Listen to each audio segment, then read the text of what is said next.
मिल जाती है। प्रियांशु बहुत खुश था और वह दीप्ति को सबसे पहले खुशखबरी सुनाना चाहता था, इसीलिए वह दीप्ति को फोन करता है। हाँ बोलो। दीप्ति, मुझे नौकरी मिल गई है। क्या? सच में? हाँ सच में। अच्छा सुनो, कोई अच्छा सा बहाना करो और जल्दी से आ जाओ। थोड़ा मुश्किल है पर मैं आती हूँ। इसके बाद दीप्ति किसी तरह ऑफिस से निकलकर प्रियांशु से मिलने आती है। तो फाइनली तुम्हें जॉब मिल गई। हाँ, बस कल ही मैं अंकल के पास जाऊंगा और तुम्हारा हाथ मांगूंगा। ठीक है, तो कल मैं ऑफिस से छुट्टी ले लूंगी। और हाँ, कोई अच्छी शर्ट पहन कर आना। ठीक है। और सुनो, समय से आना, पापा समय के बहुत पक्के हैं। पापा है या कोई मास्टर है? Shut up. मैं तो बस मजाक कर रहा था। तुम कल का टेंशन मत लो, मैं सब कुछ संभाल लूंगा। फिलहाल अभी हम मंदिर जा रहे हैं। क्या? अभी शाम को? हाँ, मैंने भगवान से प्रार्थना की थी, मुझे जिस दिन जॉब मिलेगी ना, मैं उसी दिन नारियल चढ़ाऊंगा, वो भी तुम्हारे हाथों। अच्छा, तो इसका मतलब है ये नौकरी घूस से मिली है? क्या कहा तुमने? मैंने घूस दिया है? छोड़ो, मैं तो मजाक कर रही थी। हाँ, अच्छा मजाक कर रही थी, लेकिन मैं मजाक नहीं कर रहा हूँ। हम अभी मंदिर जा रहे हैं। अच्छा बाबा, चलो। इसके बाद दोनों मंदिर में जाकर पूजा करते हैं। फिर कुछ देर बाद अपने अपने घर चले जाते हैं। प्रियांशु की नौकरी मिलने से उसके घर में सब खुश थे। तेरे पापा सुनेंगे तो खुश हो जाएंगे। और हाँ, अब तो जल्दी से दीप्ति को इस घर में ले आओ। माँ, मैं कल ही जाऊंगा। कैसा जमाना आ गया है, अब लड़के खुद अपने रिश्ते की बात करने जा रहे हैं। बड़े बूढ़ों की तो कोई जरूरत ही नहीं रही। दादी, बड़े बूढ़ों की जरूरत वहाँ होती है जहाँ लड़का और लड़की अनजान हो, और हम दोनों तो पहले से एक दूसरे को पसंद करते हैं। मैं एक बार कल बात करके आता हूँ, उसके बाद आप सभी को ही देखना है सब कुछ। ठीक है, जा, लेकिन पैसे लेगा कि ऐसे फ्री में करेगा? माँ जी, ये आप क्या कह रही हैं? ये बच्चे तो एक दूसरे से प्यार करते हैं, हमें कोई पैसा नहीं चाहिए। ठीक है, इस बुढ़िया का सुनता ही कौन है। करो, अपनी मर्जी से ही सब कुछ करो। दादी बड़बड़ाती हुई अपने कमरे में चली जाती है। बेटा, दादी की बातों पर ध्यान मत दो, कल जाकर दीप्ति के पापा से अच्छे से बात करना। जी माँ। चलो जल्दी से हाथ मुंह धो लो, मैं खाना लगाती हूँ। ठीक है माँ। अगले दिन ऑफिस के बाद प्रियांशु दीप्ति के घर जाता है और दीप्ति के पापा से बात करता है। मुझे कोई आपत्ति नहीं है। दीप्ति ने तुम्हारे बारे में सब कुछ बता दिया है। अब तो तुम्हें जॉब भी मिल गई है, लेकिन मुझे लगता है तुम दोनों को थोड़ा समय और देना चाहिए। खैर, तुम बच्चों की खुशी ही हमारी खुशी है। हाँ बेटा, तुम अपनी मम्मी पापा को ले आओ, बाकी का बात हम उनसे कर लेंगे। जी आंटी। कुछ दिनों बाद प्रियांशु अपने परिवार के साथ दीप्ति के घर आता है और दोनों परिवार मिलकर शादी की तारीख तय करते हैं और फिर शादी की तैयारियां जोरों शोरों से शुरू हो जाती है। प्रियांशु दूल्हे के वेश में काफी जच रहा था, वहीं दूसरी तरफ दीप्ति दुल्हन के लिबास में भी बहुत खूबसूरत लग रही थी। दीप्ति, तू बहुत सुंदर लग रही है, देखना कहीं जीजा जी घायल होकर गिर ना पड़े। मैं तो ये सोच रही हूँ कहीं जीजा जी पागल ना हो जाए। चुप। अरे लड़कियों, अब दीप्ति को परेशान करना बंद करो, जाओ देखो बारात आ रही है या नहीं। जी आंटी। बेटी, तू बहुत सुंदर लग रही है, तुझे किसी की नजर ना लगे। माँ, दिन कैसे बीत जाते हैं पता ही नहीं चलता। आज मेरी छोटी गुड़िया किसी की दुल्हन बनने जा रही है। बेटी, ससुराल में सबसे अच्छे से बात करना, सबका ख्याल रखना, और अगर कोई कुछ कह दे तो बुरा मत मानना। याद रखना, जब तक तू उन्हें अपना नहीं मानेगी तब तक वो भी तुझे अपना नहीं मानेंगे। इसीलिए आज के बाद तेरा ससुराल ही तेरे लिए सबसे पहला होगा। माँ, तुम यहाँ क्या कर रही हो? उधर पापा कब से तुम्हें ढूंढ रहे हैं, जल्दी आओ। है, इस आदमी से तो ना तो कुछ संभलता ही नहीं है। जब तक मैं ना रहूं तब तक कुछ नहीं होने वाला। चलो। उधर प्रियांशु के घर में भी सब बहुत खुश रहते हैं। सभी मेहमान बारात में जाने के लिए तैयार होते हैं। प्रियांशु का ममेरा भाई गुलशन और फुफेरा भाई रघु बारात में जाने के लिए कुछ ज्यादा ही एक्साइटेड रहते हैं। रघु भैया, जरा देखो तो मैं कैसा लग रहा हूँ। अच्छे लग रहे हो बेटा, लेकिन मुझसे ज्यादा नहीं। देखना, आज लड़कियों की नज़र मुझ पर ही रहेंगी। वो तो वहाँ जाने के बाद ही पता लगेगा। अच्छा, हमारी होने वाली भाभी की कोई बहन है कि नहीं? यही तो दुख की बात है, बहन कोई है ही नहीं। हाँ, पर सहेली ज़रूर हो सकती है। हाँ रघु भैया, तुमने सही कहा। आज ना प्रियांशु भैया की शादी में धमाल करना है। अच्छा, सुना है ये अरेंज कब लव मैरिज हुई है? हाँ सुना तो मैंने भी है, पर मानना पड़ेगा प्रियांशु भैया बड़े भाग्यशाली हैं। एक तरफ नौकरी, दूसरी तरफ छोकरी। तो तुम लोग भी कर लो एक एक छोकरी, नालायको। अरे दादी आप है ना, क्यों रघु भैया? हाँ हाँ, दादी से बेहतर कोई छोकरी हो सकती है क्या? चल भाग यहाँ से, और जरा जाकर देखो बारात में जाने वाली गाड़ी अभी तक आई कि नहीं। तुम लोगों के सजने संवरने का चक्कर में कहीं लेट ना हो जाए। जी अभी जाते हैं। पूरा घर गंदा कर दिया। इसी तरह दोनों परिवारों के रिश्तेदार और दोस्त शादी को लेकर काफी उत्साहित थे। दूसरी तरफ दीप्ति के पापा एक जगह बैठे हुए भारी मन से अपनी बेटी के जाने के बारे में सोच रहे थे। क्या हुआ, आप यहाँ अकेले क्यों बैठे हैं? कल बेटी चली जाएगी और ये घर सूना हो जाएगा। बेटी तो पराया ही होती है ना एक दिन तो हर बेटी को अपना घर छोड़ना पड़ता है। चलिए अब आप अपना मन खराब मत कीजिए, अभी बहुत काम बाकी है। हाँ चलो, जरा बिट्टू को फोन करके पूछो, बोलो बारात कहाँ तक पहुंची है। हाँ कहती हूँ, लेकिन यह लड़का मिले तब तो पता नहीं कहाँ है। ठीक है मैं देखता हूँ। दूसरी तरफ प्रियांशु कुछ दोस्तों के साथ अपने कमरे में बैठा होता है, तभी उसके पापा आ जाते हैं। अरे बेटा, ये गाड़ी वाले का नंबर तो देना, समय तो हो गया है, अभी तक पता नहीं क्यों नहीं आए। दोनों पक्षों में शादी की तैयारियां तो धूमधाम से हो रही थी, लेकिन बारात की गाड़ियों का अता पता ही नहीं था। प्रियांशु ड्राइवर को फोन करता है तो पता चलता है कि गाड़ी में कुछ प्रॉब्लम हो गई थी और अगले आधे घंटे में गाड़ी पहुंच जाएगी। ये खबर बिट्टू को भी पता चलता है और वो घर में सबको बोल देता है। ये सुनकर दीप्ति की सहेलियां दीप्ति की खिंचाई करने लगती है। अरे दीप्ति, जीजा जी तो बहुत स्लो निकले, देखना कहीं पहली रात में स्लो ना पड़ जाए। चुप रहो, ऐसा कुछ नहीं है, जो देर से आते हैं ना वो चमकते भी खूब है। कुछ देर में बाराती जाने वाली सभी गाड़ियां दूल्हे के घर पहुंच जाती है और उसके बाद सभी रिश्तेदार एक एक गाड़ी में बैठने के लिए तैयार हो जाते हैं। लो भाई गुलशन, आखिर गाड़ी आ ही गई। अरे भैया मेरा गेटअप सही है ना? बेटा ये गेटअप मेकअप बाद में देखना, चलो जल्दी से गाड़ी में बैठो, पहली देर हो गई है।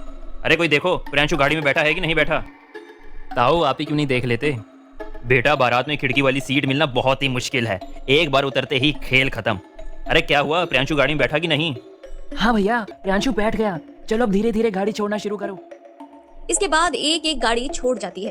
प्रियांशु अपने कुछ दोस्तों के साथ कार में बैठा था और सभी आपस में खूब मस्ती कर रहे थे और पीछे पीछे बैंड बाजा की गाड़ी अलग से ही आ रही थी। वहीं पर रघु और गुलशन की अपनी ही मस्ती चल रही थी।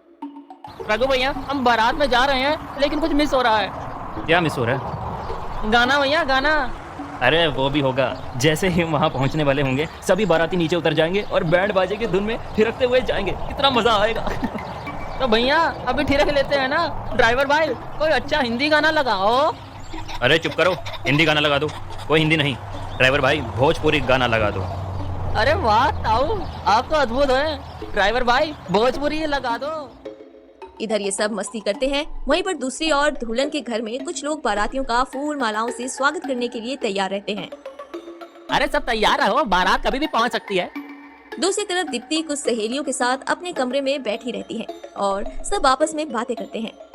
तभी बिट्टू दौड़ता हुआ आता है और कहता है, दीदी बारात आ गई है। ये सुनकर सभी खुश हो जाते हैं और कमरे से निकलकर छत पर चले जाते हैं और देखते हैं कि बाराती धीरे धीरे नाचते नाचते आगे बढ़ रहा है। दीप्ति, आखिर तेरी बारात आ ही गई, देख सब कैसे नाच रहे हैं।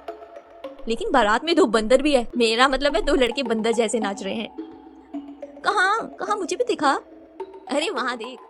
दीप्ति की सहेली इशारा किसी और को नहीं बल्कि रघु और गुलशन को कर रही थी, जो लड़कियों को इम्प्रेस करने के चक्कर में कुछ ज्यादा ही एक्साइटेड हो गए थे। अरे रघु भैया ऊपर देखिए, ऊपर कैसे हमें देख रही है। अरे हाँ, लगता है ये भाभी की सहेलियां हैं, हमें देखकर हंस रही हैं। बेटा वो तुम्हें देखकर नहीं, तुम्हारे बंदर जैसे डांस को देखकर हंस रही है। और उछलो बंदर कहीं का। कुछ देर बाद प्रियांशु कार से नीचे उतरता है और छत की तरफ देखता है जहाँ पर दीप्ति खड़ी थी। दीप्ति भी उसे मुस्कुराते हुए देखती है। इसी बीच दुल्हन पक्ष के कुछ रिश्तेदार बाराती के साथ डांस करने लगते हैं और दीप्ति की सहेलियां भी छत से उतरकर सबके साथ डांस करने लगती है।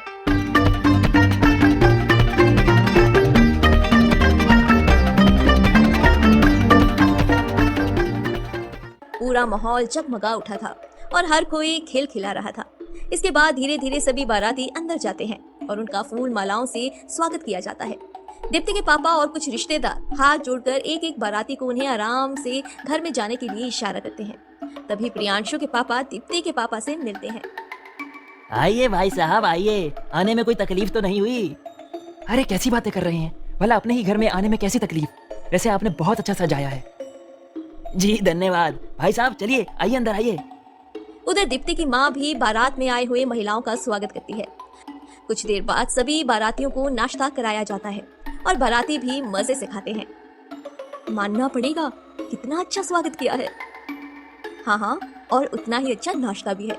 वैसे सुनने में आया है अपना प्रियांशु बिना दहेज का शादी कर रहा है। हाँ, बहुत बड़ा मन है प्रियांशु का। वो तो है। उधर कुछ बाराती दीप्ति को देखते हैं और इनमें रघु गुलशन भी रहते हैं। गुलशन, भाभी तो बहुत सुंदर है। मैं भाभी की सहेलियों को देख रहा हूँ, वो भी कुछ कम नहीं है। अरे ये तो वही लड़कियां हैं जो मैं छत से देख रही थी। भाभी से बात करनी होगी और सेटिंग करवानी होगी। अच्छा आइडिया है। तभी एक सहेली बोलती है, अगर आपका देखना हो गया हो तो क्या हम दीप्ति को लेकर नीचे मंडप पर जा सकते हैं? अरे हाँ, क्यों नहीं, चलो चलो, रास्ता छोड़ो। मंडप पर प्रियांशु बैठा रहता है जहाँ पर पंडित जी मंत्र पढ़ रहे थे। तभी कुछ देर में दीप्ति को भी मंडप में लाया जाता है और वह प्रियांशु के सामने बैठती है। दोनों एक दूसरे को एक नजर देखते हैं और मुस्कुराते हैं। पंडित जी धीरे धीरे शादी की रस्में शुरू करते हैं और दूसरी तरफ शादी में आए लोग और बाराती खाना खाते हैं। कुछ तारीफ करते हैं और कुछ सब ठीक है, लेकिन दाल बहुत पतली है। मेरे राजू की शादी में उसके ससुराल वालों ने कितनी अच्छी दाल खिलाई थी। रहने दो बहन, मैं भी वहीं पर थी, दाल कम पानी ज्यादा था। ओ हाँ, तुम भी थी। एक तरफ शादी चल रही थी, एक तरफ लोग खाना खा रहे थे और एक तरफ महिलाओं की मंडली बैठी थी। एक तरफ बड़े बुजुर्ग भी गपशप कर रहे थे और एक तरफ लड़के लड़कियों को इम्प्रेस करने में लगे हुए थे। धीरे धीरे समय बीतता गया और अब 7 फेरे शुरू हो गए। पंडित जी मंत्र पढ़ रहे थे, दीप्ति और प्रियांशु फेरे ले रहे थे और कुछ समय बाद शादी संपन्न होती है। तो आज से आप दोनों पति पत्नी हैं। आज से आप दोनों के लिए एक नए जीवन की शुरुआत हो रही है। भगवान आप दोनों की जोड़ी हमेशा बनाए रखे। आइए अब आप सभी एक एक करके आएं और वर वधू को आशीर्वाद दें। पंडित जी के कहने पर सभी बड़े बुजुर्ग एक एक करके दोनों को आशीर्वाद देते हैं और दोस्त बधाई देते हैं। इस तरह धीरे धीरे रात कटती है और सब दुल्हन की विदाई की तैयारी करते हैं, जहाँ हर कोई भावुक हो गया था। बेटी अच्छे से रहना, और हाँ, मैंने जो कहा था याद रखना। हाँ माँ, तुम अपना भी ख्याल रखना और पापा का भी ख्याल रखना। बेटा मेरी चिंता मत करो, बस तुम खुश रहना, और हाँ अगर कोई जरूरत हो तो बेझिझक कहना। बेटा दीप्ति का ख्याल रखना, और अगर हमसे कोई भूल हो गई हो तो माफ करना। अरे पापा, ये आप क्या कर रहे हैं? हाथ मत जोड़िए, आप चिंता मत कीजिए। दीप्ति आज से मेरी जिम्मेदारी है। मैं दीप्ति का हमेशा ख्याल रखूंगा। आई लव हर। अरे भाई साहब, आप बिल्कुल चिंता मत कीजिए, दीप्ति हमारे घर में बेटी की तरह रहेगी। अब हमें जाने की अनुमति दें। इसके बाद दीप्ति फूट फूट कर रोने लगती है और अपने भाई, माँ, पापा और दोस्तों के गले लग जाती है। प्रियांशु उसे संभालने की कोशिश करता है और धीरे से उसे कार की ओर ले जाता है। दीप्ति के घर वाले भी रो पड़ते हैं। दीप्ति कार में बैठ जाती है और इसी के साथ उसकी विदाई भी हो जाती है। दीप्ति कार में बैठ जाती है और इसी के साथ उसकी विदाई भी हो जाती है। वहीं दूसरी तरफ प्रियांशु के घर में बहू के स्वागत की तैयारी हो रही थी। भाभी, वे लोग निकल गए हैं, कभी भी यहाँ पहुँच सकते हैं। आप जल्दी से स्वागत की थाली सजा दीजिए, अभी लाती हूँ। प्रियांशु की माँ बहुत खुश थी। वो नई बहू की स्वागत के लिए तैयार रहती है। कुछ देर बाद गाड़ी आती है। तभी एक छोटा सा बच्चा दौड़ता हुआ अंदर आता है। नानी नानी, मामू मामी को लेकर आ गए। अरे सब तैयार हो जाओ। प्रियांशु और दीप्ति गाड़ी से उतरते हैं। तभी प्रियांशु की माँ आती है और दोनों को आरती दिखाकर आशीर्वाद देती है और कहती है, अब तुम दोनों घर में आओ।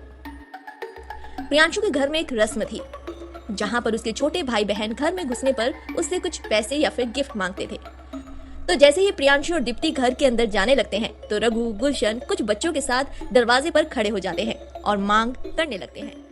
अरे भाभी, इतनी जल्दी क्या है? आप बिना कुछ दिए अंदर नहीं जा सकते, क्यों गुलशन? हाँ एकदम सही है। चलिए ज्यादा नहीं तो 5001 रुपए दे दीजिए, हम उसी में खुश हो जाएंगे। इसके बाद आप अंदर जा सकते हैं। ये हुई ना बात। रास्ता छोड़ दो, बाद में कुछ दे देगी। अब बाद में नहीं, अभी ही देना होगा, नहीं तो अंदर नहीं जाने देंगे। चलिए भाभी, अब जल्दी भी कीजिए। दीप्ति के साथ उसकी एक सहेली भी आई थी जो बहुत चालाक थी। वह कहती है, दीप्ति, मैं मानती हूँ इन्हें तो कुछ पैसे तो देने ही चाहिए। बेचारों ने कल रात में बंदर जैसे नाचकर पूरा माहौल जमा दिया था। ये सुनकर सब हंसने लगते हैं। और तुम भी कुछ कम नहीं थी, छिपकली जैसी यहाँ वहाँ फुदक फुदक कर नाच रही थी। क्या मैं छिपकली हूँ? अच्छा ठीक है, तुम लोग अब लड़ाई बंद करो। इसके बाद ही दीप्ति कुछ पैसे निकाल कर देती है। ये लीजिए। अरे भाभी, ये तो बस 500 रुपए है, इसमें हम बच्चों का क्या होगा? गुलशन बस करो, चलो रास्ता छोड़ो। ठीक है, जाइए। इसके बाद प्रियांशु और दीप्ति घर में प्रवेश करते हैं। दिन भर इसी तरह एक के बाद एक रस्म होती है और सब खूब मस्ती करते हैं और सारे बच्चे प्रियांशु के कमरे में ही अड्डे जमा कर रहते हैं। तभी प्रियांशु की माँ आती है। अरे चलो सब, बहू को अब आराम करने दो, बेचारी जब से आई है आराम नहीं की है। बेटी थोड़ा आराम कर लो। और हाँ बेटी, अब तुम इस घर की बहू हो, इसीलिए अगर तुम्हें किसी भी चीज की जरूरत हो ना तो लेने में संकोच मत करना, ठीक है? जी माँ। वाह वाह, बहू के आते ही बेटे को भूल गई। अरे तू तो मेरा राजा बेटा है, लेकिन कान खोलकर सुन ले, बहू को किसी भी तरह की दिक्कत नहीं होनी चाहिए। अरे नहीं माँ। चलो अब तुम लोग आराम करो, मैं जाती हूँ। इसी तरह ये दिन बीत जाता है। अगले दिन रिसेप्शन का तैयारी चल रही थी। प्रियांशु और दीप्ति स्टेज पर बैठे रहते हैं। दोनों किसी राजकुमार और राजकुमारी से कम नहीं लग रहे थे। हर कोई इनकी जोड़ी की तारीफ कर रहा था, तो कुछ तो इन्हें देखकर सपने भी देखने लगे थे। प्रियांशु भैया और भाभी कितने अच्छे लग रहे हैं, किसी राजकुमार और राजकुमारी से कम नहीं लग रहे। बात तो बिल्कुल सही है। अब मुझे भी किसी का राजकुमार बनने का मन कर रहा है। लेकिन राजकुमारी कहाँ मिलेगी? मिल गई है। कौन? भाभी की सहेली, और कौन? हमारी जोड़ी भी क्या खूब लगेगी। कुछ नहीं लगेगी, उसकी जोड़ी तो मेरे साथ जमेगी। रघु भैया, ये गलत है। क्यों गलत है? याद है शादी घर में मैंने ही पहले उसे देखा था, और तो और बात भी मैंने ही की थी। हाँ तो उससे क्या होता है? एक काम करते हैं, हम उसी से ही पूछ लेते हैं कि वो किसे पसंद करती है। ये दोनों बात कर रहे थे, लेकिन इन्हें पता नहीं था कि इनकी बातें ताऊ सुन रहे थे। जैसे ही दोनों उस लड़की से बात करने जाते हैं तो ताऊ आ जाते हैं। अरे रुको, कहीं जा रहे हो? नहीं, हम दोनों तो बस ऐसे यूं ही घूम रहे थे। क्यों गुलशन? हाँ ताऊ, रघु भैया सही कह रहे हैं, हम तो बस घूम रहे थे। सुनो बेटा, जिसके साथ घूमने की सोच रहे हो वो मेहमान है, तो तुम दोनों सुधर जाओ। पार्टी चल रही है तो पार्टी का आनंद लो। मेरी नजर तुम दोनों पर ही है, ठीक है? चलो अब जाओ, निकलो। इधर रिसेप्शन में धीरे धीरे लोगों की भीड़ बढ़ती रहती है।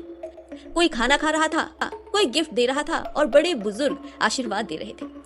दोनों परिवार बहुत खुश थे। प्रियांशु, थैंक यू मुझे ये खुशी देने के लिए। अपने चारों ओर देखो ना, सब कितने खुश हैं। मम्मी पापा सब कितने खुश हैं। मेरे दादाजी हमेशा कहा करते थे कि शादी एक त्योहार है बेटा, जहाँ सब आते हैं, आपस में दुख सुख बांटते हैं, दो परिवारों के लोग एक होते हैं और पूरा समाज इस त्योहार का साक्षी होता है। अच्छा, तो इसीलिए तुम हमेशा शादी करने की जल्दी में थे। प्रियांशु, तुम मुझसे वादा करो, हम हमेशा ऐसे ही खुश रहेंगे, कभी किसी का दिल नहीं तोड़ेंगे। हाँ, मैं वादा करता हूँ। कुछ देर बाद डीजे बजता है, सभी डांस करते हैं। डांस करते करते गुलशन आ जाता है और प्रियांशु दीप्ति को डांस कराने ले जाता है। फिर सब मिलकर डांस करते हैं।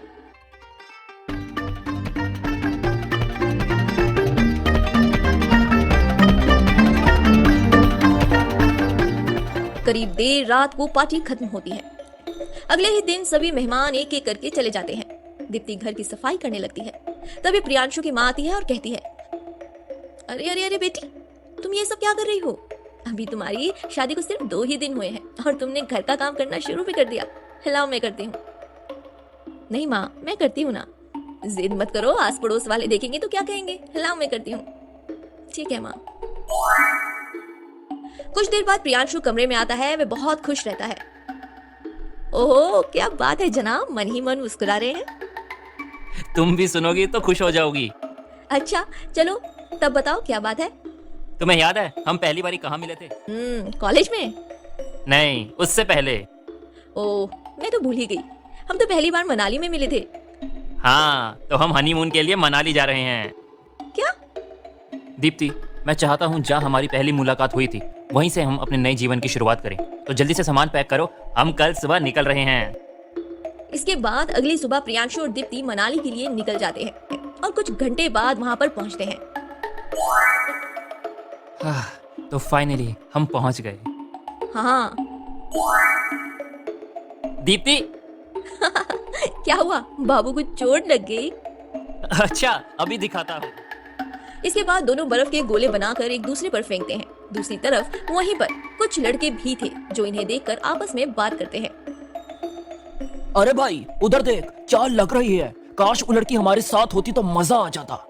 काश क्यों बे, चलो पकड़ ही लेते हैं। वैसे भी यहाँ बोलने वाला कोई नहीं है। लेकिन उसके साथ तो एक लड़का है। अरे इसे तो मैं ही संभाल लूंगा। इसके बाद सारे लड़के उनके पास चले जाते हैं। मैडम हमें भी साथ में ले लो, हम भी थोड़ा खेल लेंगे। हाँ मैडम, बहुत मजा आएगा। तभी प्रियांशु से उनकी हाथापाई हो जाती है और सारे लड़के मिलकर प्रियांशु को बहुत मारते हैं। दीप्ति मदद के लिए चिल्लाती है लेकिन वहां पर कोई नहीं रहता। तभी प्रियांशु के सिर पर चोट लग जाती है और वह लगभग बेहोश हो जाता है। प्रियांशु, प्रियांशु उठो, प्रियांशु उठो प्लीज। तुम्हारा हीरो अब नहीं उठने वाला, अब तुम्हें हमारे साथ ही खेलना होगा। दीप्ति को समझ नहीं पाती, वह बुरी तरह से सहम गई थी।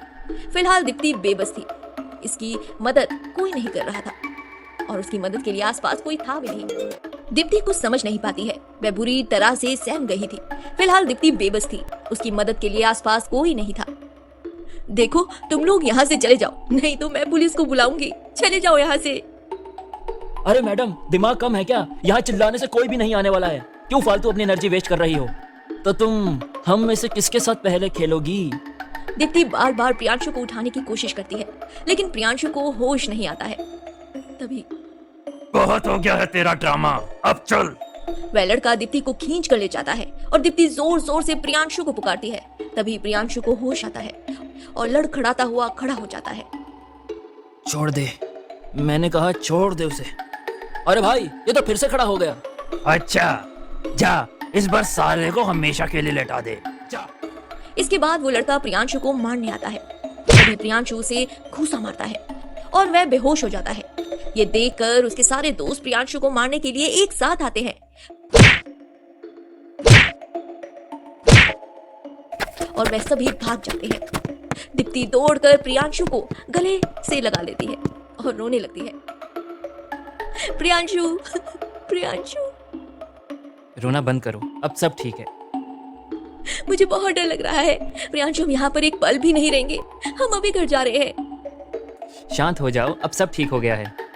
तभी दीप्ति देखती है कि प्रियांशु के माथे पर चोट लगी है और खून निकल रहा है। तुम्हें तो चोट लगी है, चलो डॉक्टर के पास चलते हैं। हाँ जरा सी लगी है, ठीक है चलो। इसके बाद दोनों डॉक्टर के पास जाते हैं। डॉक्टर प्रियांशु की चोट पर पट्टी कर देते हैं। चोट गहरी नहीं है और कुछ ही दिन में तुम बिल्कुल ठीक हो जाओगे। Thank you doctor. प्रियांशु अब हमें घर चलना चाहिए, प्लीज। रिलैक्स, देखो अब तो डॉक्टर ने भी कह दिया है कि मैं बिल्कुल ठीक हूँ, चिंता की कोई बात ही नहीं है। दीप्ति मैं तुम्हारे साथ इन खुली वादियों में वक्त बिताना चाहता हूँ, क्या तुम मेरा साथ नहीं दोगी? मैं हमेशा तुम्हारे साथ।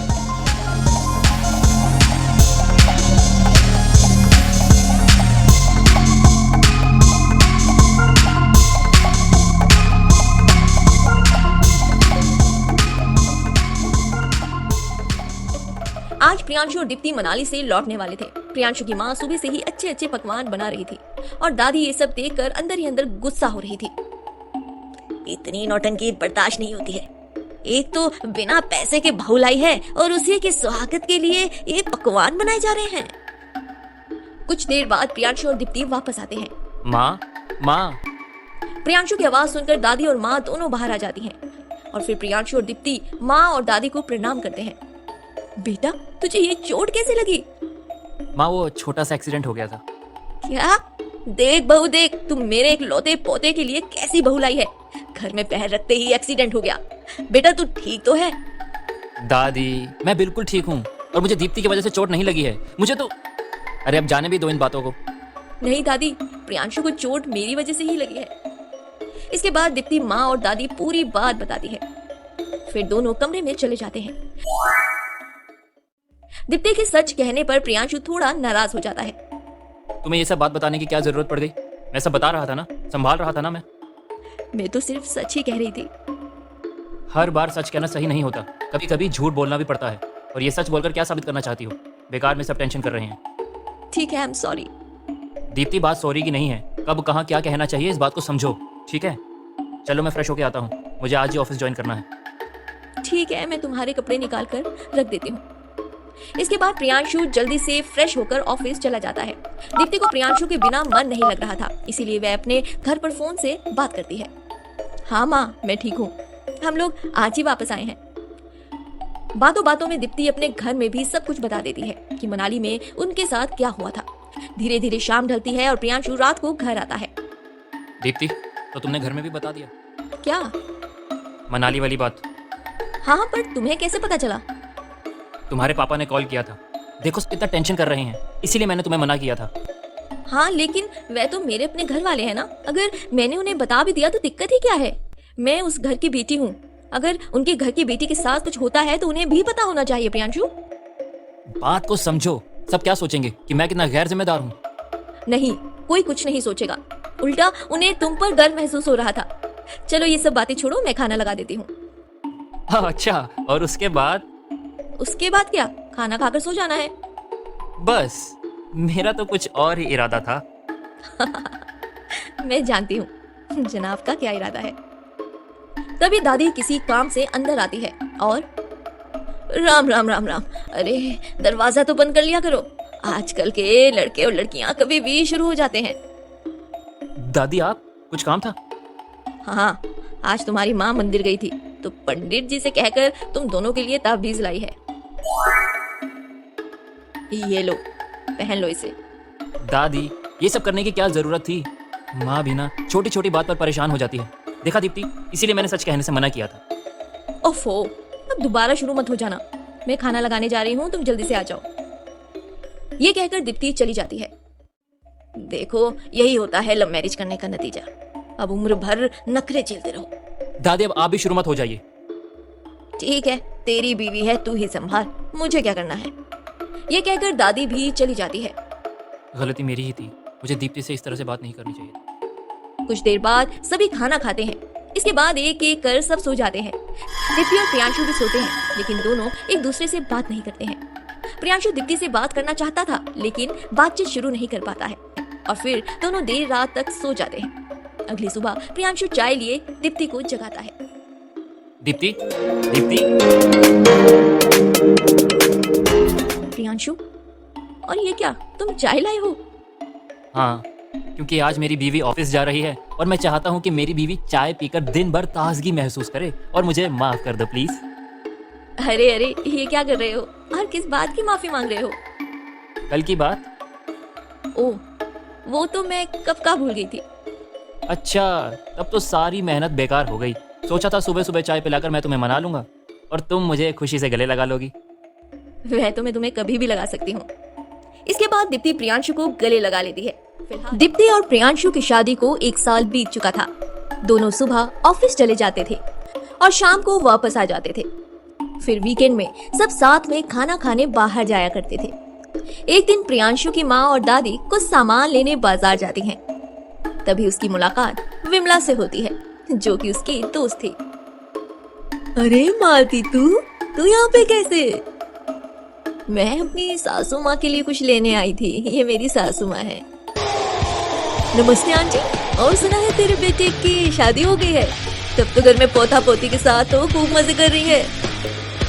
नहीं नहीं, दोनों की शादी को भी सिर्फ 1 साल हुआ है, बच्चों ने अभी तक प्लानिंग नहीं की है। अरे ये क्या बोल रही है, ये सब में प्लानिंग नहीं करनी चाहिए, तुझे तो पता ही होगा रीमा के बेटे के बारे में। नहीं, मुझे नहीं पता। तू भी कितनी भोली है, सुना है रीमा के बहू बेटे ने 2 साल तक बच्चे का कोई प्लानिंग नहीं की थी और जब प्लानिंग की तो बच्चा हुआ ही नहीं। आज तक डॉक्टर के दरवाजे पर घूम रहे हैं, इसीलिए समय पर सब हो तो ठीक होता है। ठीक है, मुझे थोड़ा काम है, कभी घर में आओ तो फुर्सत से बात करते हैं। ठीक है। ये कहकर विमला चली जाती है।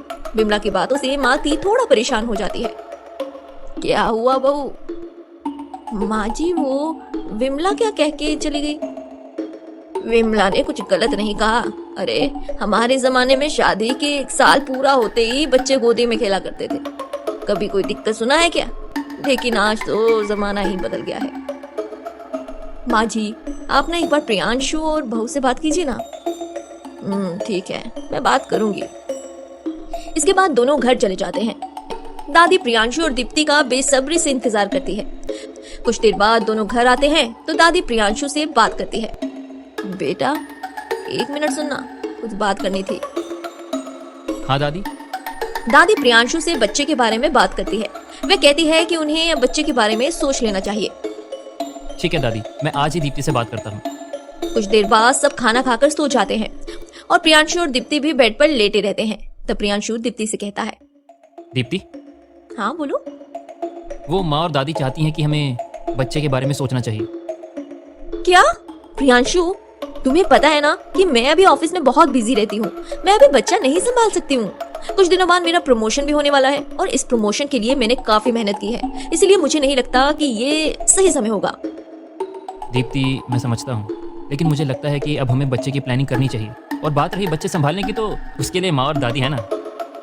तुम मर्दों की ना यही प्रॉब्लम है, हर जगह अपनी मनमर्जी करते हो। पहले शादी में जल्दीबाजी और उसके बाद बच्चा। प्रियांशु देखो, अभी मेरी उम्र ही क्या है, अभी तो मैंने अपनी लाइफ में सही से कुछ किया भी नहीं है, और अभी अगर बच्चा हुआ तो मेरी तो लाइफ ही खत्म हो जाएगी। तुम दादी और माँ को समझा दो प्लीज, मैं अभी बच्चे के लिए रेडी नहीं हूँ।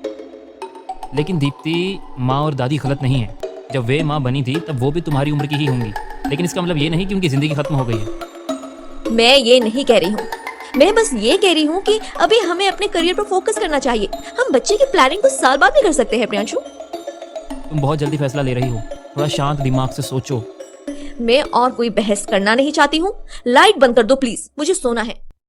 प्रियांशु बात को आगे नहीं बढ़ाना चाहता था, इसीलिए बिना कुछ कहे लाइट बंद कर देता है और सो जाता है। अगली ही सुबह प्रियांशु नाश्ता करने बैठता है और माँ नाश्ता परोसते हुए कहती है। बेटा, बहू नहीं आई? माँ, दीप्ति को आज कुछ काम था, इसीलिए वो जल्दी ऑफिस चली गई है। ओह, अगर मुझसे गई होती तो मैं टिफिन बनाकर दे देती। ठीक है माँ, ऑफिस कैंटीन में कुछ खा लेगी। अच्छा बेटा, तूने बहू से बात की थी? प्रियांशु माँ को सारी बात बताता है।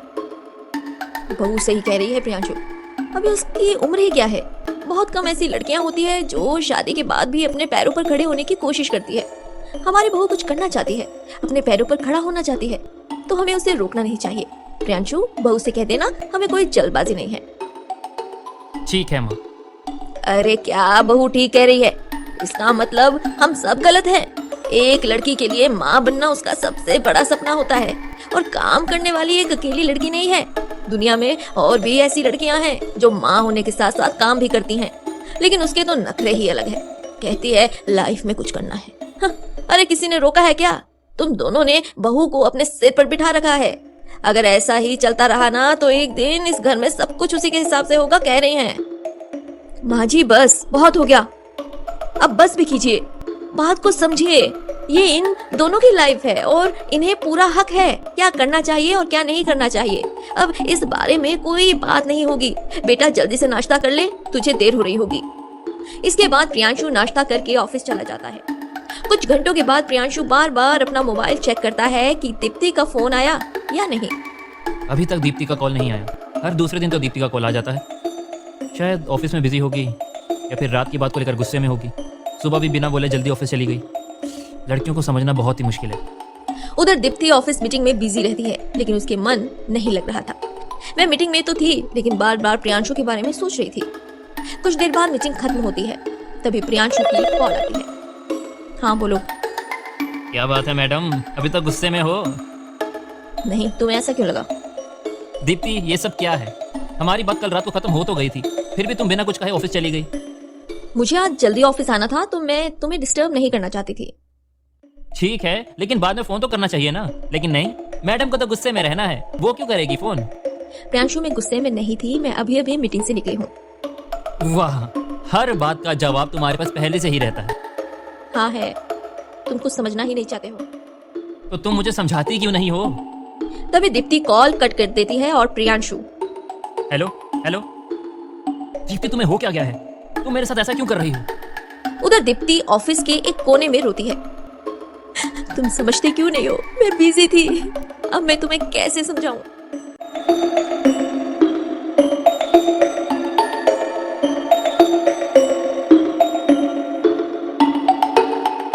दीप्ति और प्रियांशु दोनों मनमुटाव से परेशान और दुखी थे। जहां एक तरफ दीप्ति ऑफिस में बैठी रो रही थी, वहीं दूसरी तरफ प्रियांशु भी उदास था। शाम को प्रियांशु ऑफिस से जल्दी निकल जाता है और एक पार्क में बैठ जाता है। दीप्ति का भी काम में मन नहीं लग रहा था, इसीलिए वो भी ऑफिस से निकल जाती है। और तभी रास्ते में उसे कुछ कपल्स दिखाई देते हैं जो बड़े प्यार से एक दूसरे के हाथ थामे चल रहे थे। ये देखकर दीप्ति इमोशनल हो जाती है। पता नहीं मुझे क्या हो गया था, मुझे प्रियांशु से इस तरह बात नहीं करनी चाहिए थी। मैं उसे प्यार से समझा भी तो सकती थी। वहीं पर प्रियांशु भी पार्क में बैठा हुआ था। वह अपने और दीप्ति के बीच अनबन के लिए खुद को जिम्मेदार ठहरा रहा था। सब मेरी ही गलती है। दीप्ति बार बार कह रही थी और मैं समझने को तैयार ही नहीं था। इसी तरह प्रियांशु खुद को कोसता है, तभी एक आदमी प्रियांशु के सामने बैठता है और कहता है, बेटा बेटा। अंकल, आपने मुझसे कुछ कहा? हाँ बेटा, बुरा मत मानना। क्या तुम मुझे 20 रुपए दे सकते हो? 20 रुपए? बेटा मैं भिखारी नहीं हूँ। आज सुबह मेरी शांति से छोटी सी लड़ाई हुई थी। शांति मेरी पत्नी का नाम है, इसीलिए मैंने सोचा कि अगर हम कुछ समय साथ बिताएं तो सब कुछ ठीक हो जाएगा। इसीलिए शांति को मैं यहाँ घुमाने के लिए ले आया। शांति को आइसक्रीम खाना बहुत पसंद है, लेकिन जैसे ही मैं आइसक्रीम लेने गया तो मुझे पता चला कि मेरा बटुआ किसी ने चुरा लिया है। इसीलिए थोड़ी मदद कर देते। ठीक है अंकल, मैं समझ गया हूँ। मैं भी आपको पैसे देता हूँ। प्रियांशु उस आदमी को पैसे देता है। थैंक यू बेटा। एक बात याद रखना बेटा, पति पत्नी के बीच झगड़े होते रहते हैं, लेकिन रिश्ते में दरार नहीं आनी चाहिए। और इसकी सबसे ज्यादा जिम्मेदारी पति की होती है, क्योंकि पत्नी वो तो बेचारी सब कुछ छोड़कर पति के भरोसे ही ससुराल आती है। इसीलिए मैं कभी भी झगड़े की वजह से रिश्ते में दरार नहीं आने देता। ओह माफ करना बेटा, बिना सोचे समझे कुछ भी बोली जा रहा हूँ।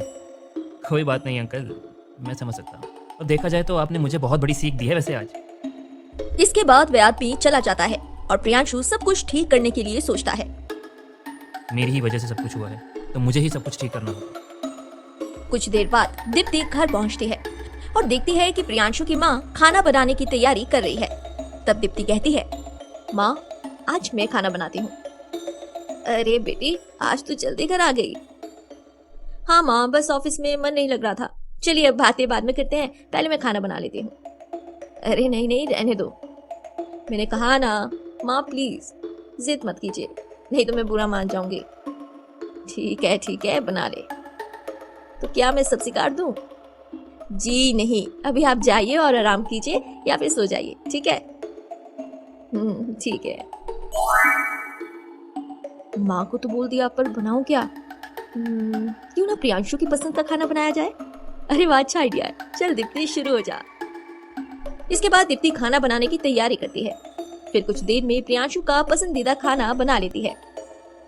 खुशबू तो अच्छी आ रही है। बस प्रियांशु सिखाकर मेरी नादानी को माफ कर दे। कुछ देर बाद प्रियांशु भी घर आ जाता है और थोड़ी देर बाद खाना खाने बैठता है। क्या बात है माँ, आज खाना तो बहुत ही अच्छा बना है। बेटा, बहू ने आज खाना बनाया है। बेचारी शाम से मेहनत कर रही थी। ओह, प्रियांशु और दीप्ति दोनों अपने कमरे में एक दूसरे के विपरीत बैठे हुए थे। किसी को किसी से बात करने की हिम्मत नहीं हो रही थी। दोनों बस यही सोच रहे थे कि बातचीत कैसे शुरू की जाए। आज खाना अच्छा बना था। अच्छा, तुम ऑफिस से कब आई थी? मैं शाम को आ गई थी। दीप्ति, अब मुझसे इधर उधर की बातें नहीं हो पा रही हैं। आज के लिए सॉरी। बल्कि आज ही क्यों, कल परसों और आज तक के लिए जो भी मैंने गलती की, हर चीज के लिए सॉरी। अरे ये तुम क्या कर रहे हो? सॉरी तो मुझे बोलनी चाहिए। प्लीज मेरी गलतियों को मेरी नादानी समझकर भूल जाओ। तुमने कुछ कहा क्या? मुझे सुनाई नहीं दिया। अच्छा, सुनाई नहीं दिया? ठीक है, तो मैं सो जाती हूँ। अरे मैं तो मजाक कर रहा था। हाँ, तो मैं भी कहाँ सोने वाली थी, मैं भी मजाक ही कर रही थी। इसके बाद दोनों खिलखिलाने लगते हैं। अच्छा दीप्ति, 2 दिन के लिए ऑफिस से छुट्टी ले लेना। क्यों? ये देखो सरप्राइज, हम 2 दिन के लिए गोवा जा रहे हैं। लेकिन मुझे ऑफिस में बात करनी होगी, तुम्हें मुझसे पूछना चाहिए था। मुझे कुछ नहीं सुनना। हम गोवा जा रहे हैं, बस। हम गोवा जा रहे हैं, हम गोवा जा रहे हैं। अरे क्या कर रहे हो? कोई सुन लेगा। पहले कहो तुम जा रही हो या नहीं, नहीं तो मैं ऐसे ही रात भर चिल्लाता रहूंगा। हम गोवा जा रहे हैं। अच्छा बाबा, ठीक है, हम गोवा जा रहे हैं, ठीक है? ये हुई ना बात। Dipti, I love you. I love you too. अगले दिन दोनों गोवा के लिए निकल जाते हैं। पता है दीप्ति, अगर तुम गुस्सा नहीं करती ना तो ये गोवा जाने का ट्रिप भी नहीं बनता। अच्छा, तो क्या चाहते हो, मैं फिर से गुस्सा हो जाऊं और ये ट्रिप कैंसिल हो जाए? अरे नहीं मेरी माँ, मैं पागल हूँ क्या जो ऐसा करूंगा? इतनी सुंदर बीवी के साथ गोवा जाने का मौका भला कौन छोड़ेगा? ये सही है। इसी तरह दोनों आपस में मस्ती मजाक करते हुए गोवा पहुंच जाते हैं। फिर 2 दिन की छुट्टी बिताने के बाद घर के लिए निकल जाते हैं। तभी रास्ते में दीप्ति को ऑफिस से फोन आता है और उसका प्रमोशन हो गया और वह मैनेजर बन गई। दीप्ति ये सुनकर बहुत खुश हो जाती है। क्या हुआ? अच्छा, मैं बाद में कॉल करती हूँ। क्या हुआ? इतनी खुशी? दीप्ति कहने जाती है, तभी वह मन में सोचती है कि ये बात वह घर में सबको बताएगी और प्रियांशु को सरप्राइज देगी। वो मेरी सहेली की शादी तय हो गई है। अच्छा, ये तो बहुत ही अच्छी बात है। कुछ देर बाद दोनों घर के सामने पहुंचते हैं। तभी उन्हें एक डॉक्टर घर से निकलता हुआ दिखाई देता है, जिसे देखकर प्रियांशु और दीप्ति को कुछ समझ नहीं आता। उसके बाद दोनों जल्दी से घर के अंदर जाते हैं और देखते हैं कि प्रियांशु के दादी और पापा चुपचाप बैठे हैं। पापा, क्या हुआ है? मैंने अभी अभी डॉक्टर को जाते हुए देखा। बेटा, तेरी माँ घर साफ करते करते नीचे गिर गई, पीठ में चोट है। डॉक्टर ने कुछ महीनों के लिए आराम करने को कहा है। मैंने कितनी बारी माँ को सावधानी से काम करने के लिए कहा है। बेटा, इसमें तुम्हारी माँ का क्या दोष है? बहू के आने पर भी बेचारी को चैन ना मिला। खाना बनाने से लेकर घर का सारा काम तो वही करती है। माँ, ये सब बातें करना भी जरूरी है? तू चुप कर, मैं गलत क्या कह रही हूँ? दीप्ति बेटी, अब छोड़ दे ऑफिस, बहुत काम कर लिया। अब तुझे ही घर की जिम्मेदारी लेनी होगी। दीप्ति, दादी ठीक कह रही थी, तुम ऑफिस छोड़ दो। कल से ऑफिस जाने की जरूरत नहीं है और मैं इतना कमा तो लेता हूँ कि तुम्हें जॉब करने की जरूरत ही नहीं है। हाँ, मैं समझ रही हूँ, लेकिन क्या हम कोई दूसरा ऑप्शन नहीं देख सकते? आई मीन, अगर हम माँ की देखभाल के लिए किसी को रख लेते हैं तो? दीप्ति, बात को समझो। मैं माँ को किसी और के भरोसे नहीं छोड़ सकता हूँ। और जरा सोचो, लोग क्या कहेंगे। तुम ऑफिस छोड़ रही हो और यही फाइनल है। दीप्ति नहीं चाहती थी कि उसके जॉब की वजह से कोई भी प्रॉब्लम हो, इसीलिए वह अपने प्रमोशन की बात किसी से नहीं बताती और जॉब छोड़ देती है। देखते ही देखते कुछ महीने बीत जाते हैं। दीप्ति एक तरफ घर को संभालती थी तो दूसरी तरफ माँ का ख्याल रखती थी। वह हर चीज मुस्कुरा कर करती थी। बेटी, तुझे जितनी बार ऐसे मुस्कुराते हुए देखती हूँ, मेरा जी हल्का हो जाता है। मेरी वजह से तूने जॉब छोड़ दिया, सब कुछ भुलाकर घर के काम में व्यस्त हो गई। अरे माँ, जॉब का क्या है? मैं तुम्हें बाद में भी कर सकती हूँ, लेकिन अभी आपको जल्दी से ठीक होना पड़ेगा, ठीक है? बेटी, एक बात पूछूं? हाँ माँ, तुम्हारे और प्रियांशु के बीच सब ठीक है ना? प्रियांशु आजकल जल्दी ऑफिस चला जाता है और लेट से भी आता है। हाँ माँ, मुझे कुछ काम है, आप आराम कीजिए। दीप्ति अपने कमरे में चली जाती है और रोने लगती है। माँ, मैं कैसे बताऊं आपको, प्रियांशु बदल गया है। अब धीरे धीरे प्रियांशु हर चीज के लिए मना करता है। पहले जॉब करने से मना किया और अब मैं मनपसंद कपड़े भी नहीं पहन सकती हूँ। एक दिन क्या मैं जीन्स पहनकर बाजार चली गई तो मुझे बड़ी बड़ी बातें सुनाने लगा। कहता है कि पड़ोसी क्या सोचेंगे, उसकी बेइज्जती होगी। पहले हम हर वीकेंड मूवी देखने जाया करते थे, लेकिन आज मुझे जॉब छोड़े हुए 2 महीने हो गए हैं। तब से मैंने घर से बाहर कदम भी नहीं रखा है। जब मैं बोलती हूँ प्रियांशु आज कहीं घूम कर आते हैं तो हमेशा बहाना बनाता है। मैं कोई बहाना नहीं बनाता दीप्ति। मैं तुम्हें कैसे समझाऊं कि मैं भी तुम्हारे साथ समय बिताना चाहता हूं, लेकिन मुझे समय नहीं मिलता। हर दिन काम का प्रेशर बढ़ता ही जा रहा है। अब तो वीकेंड में भी ऑफिस का काम करना पड़ता है। तुम्हें लगता होगा ना कि मैं तुमसे रूठ कर जल्दी ऑफिस चला जाता हूं और तुमसे नजरें ना मिले इसलिए लेट घर वापस आता हूं, लेकिन ये सच नहीं है। तुमने अपनी जॉब हमारे लिए सेक्रीफाइस कर दी। अगर मेरी भी जॉब चली जाएगी तो मैं तुम लोगों को कैसे संभालूंगा? लेकिन अब बस कुछ ही महीनों की बात है। जैसे ही मेरा लोन पास हो जाएगा, मैं अपनी छोटी सी कंपनी शुरू करूंगा और सब ठीक हो जाएगा। फिलहाल परिस्थितियां दीप्ति और प्रियांशु की विपरीत थी, क्योंकि चीजें सामान्य होने की बजाय और भी दिन ब दिन बिगड़ती ही जा रही थी। कुछ दिनों के बाद पति पत्नी के बीच जो विश्वास था उसमें भी दरार आने लगी थी। एक दिन प्रियांशु और दीप्ति के बीच काफी नोकझोंक हुई और दोनों का तकरार इतना ज्यादा बढ़ गया कि दीप्ति ने प्रियांशु से कह दिया, बस बहुत हो गया, तुम्हारे साथ जिंदगी बिताना अब मेरे लिए एक पहाड़ सा हो गया है। अब मैं और सहन नहीं कर सकती। प्रियांशु दीप्ति की इस बात पर जवाब दे देता है, मैं भी तुम्हें झेलते हुए तंग आ गया हूँ। तुमसे शादी करना मेरे लिए सबसे बड़ा गुनाह था। इससे अच्छा होता मैं कुंवारा ही रह जाता उम्र भर।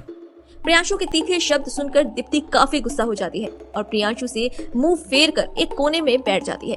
ये देखकर प्रियांशु का गुस्सा 7वें आसमान में चढ़ जाता है और वो बिना नाश्ता किए ऑफिस चला जाता है। इधर कमरे में दीप्ति बिस्तर पर लेटकर अपनी किस्मत को कोसते हुए आंसू बहाती रही।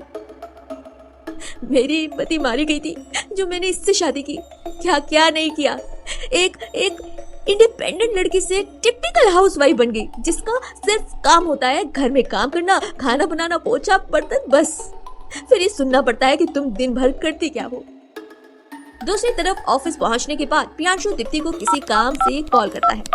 दीप्ति भरी हुई आंखों से जब मोबाइल पर नजर डाली तो प्रियांशु का कॉल देखकर वो कॉल काट देती है और मोबाइल को फेंक देती है। दीप्ति ने अभी कॉल काटा ही था कि प्रियांशु का गुस्सा और बढ़ गया। बस अब बहुत हो गया है। मैं इस रोज रोज के झगड़े से परेशान हो गया हूँ। आज मैं इस झगड़े के जड़ तक जाकर रहूंगा। प्रियांशु रात को घर आता है और बातों बातों में एक बार फिर से दोनों के बीच झगड़ा होता है और झगड़ा इस हद तक बढ़ जाता है कि अगली सुबह दीप्ति घर छोड़कर जाने लगती है।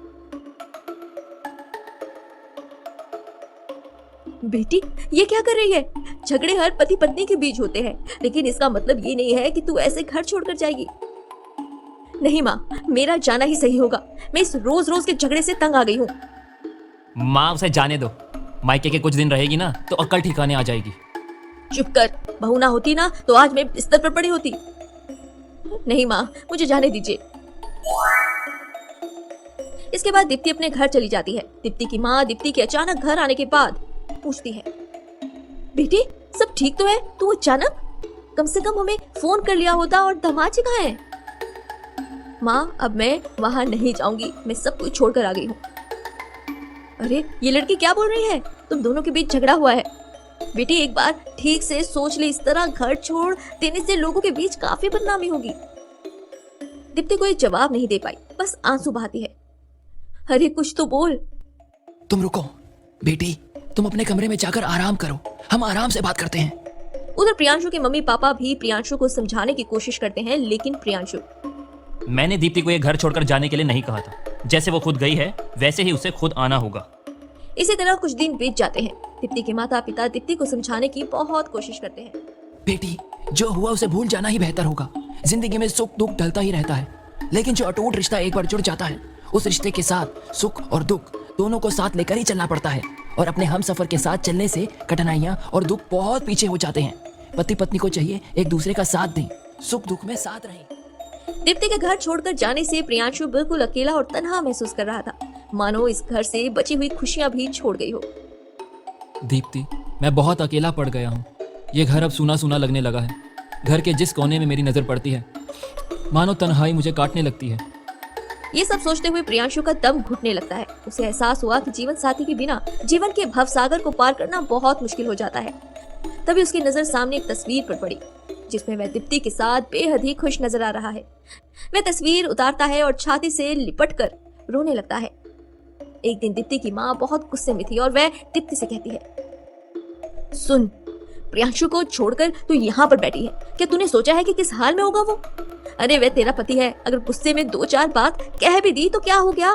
भगवान न करे कल ये बात तलाक तक पहुंच जाए, फिर क्या तू हमेशा के लिए अकेली रह पाएगी? मेरी बात सुन, उसके पास वापस चली जा। मेरा दिल कहता है कि प्रियांशु को अपनी गलती का एहसास जरूर होगा। दीप्ति को अपनी माँ की बातों से गहरा असर हुआ और वह उस रात बहुत रोई और महसूस किया कि उनके बीच हुए सभी झगड़ों में उसकी भी गलती थी। दूसरे दिन सुबह होते ही दीप्ति वापस लौट जाती है। दीप्ति के वापस लौट आने से प्रियांशु के चेहरे पर खोई हुई खुशी वापस आ जाती है। दीप्ति, तुम वापस आ गई। मैंने तुम्हें बहुत परेशान किया है।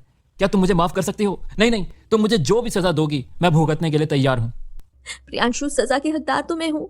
मैंने तुम्हें बहुत दुख पहुंचाया है, यहाँ तक कि जब हमारे बीच हालत काफी खराब हो रहे थे तब मैं तुम्हें अकेली छोड़कर चली गई।